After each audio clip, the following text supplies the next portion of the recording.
सुन रहे हैं युपेंद्र शर्मा के आवाज में। आवाज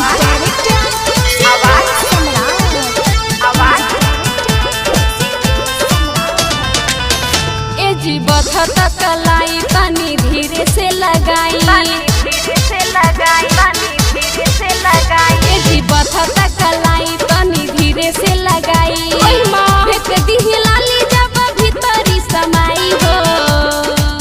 अंगूरी घुसा के पहले करे दटराई हो, गते गते तोहरा के देहब पहिनाई हो। अंगूरी घुसा के पहले करे दटराई हो, अंगूरी घुसा के पहले करे दटराई हो, गते गते तोहरा के देहब पहिनाई हो।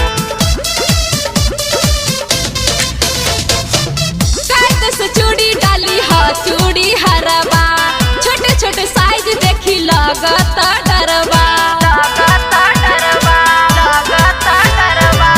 कायद से चूड़ी डाली हा चूड़ी हरबा, छोटे छोटे साइज देखी लगत डरबा। दूर काहे बैठल बाड़ू आव हमारा पास हो, आज भर जाए दो तू कल बहर दास हो। देखी के समान जाता जीव घबराई हो। अंगूरी घुसा के पहले करे दटराई हो, गते गते तोहरा के देहब पहिनाई हो। अंगूरी घुसा के पहले करे दटराई हो, गते गते तोहरा के देहब पहिनाई हो।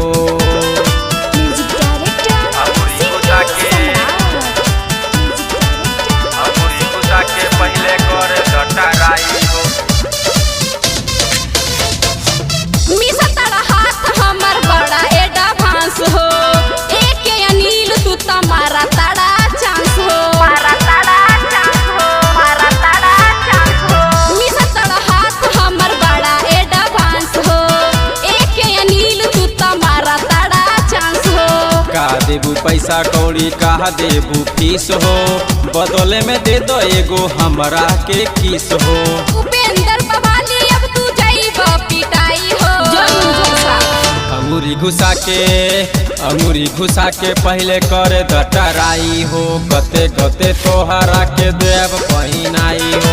अंगूरी घुसा के पहले करे दटराई हो, गते गते तोहरा के देव पहिनाई हो। जोरे नतिया तोर कपारे फाड़ दे।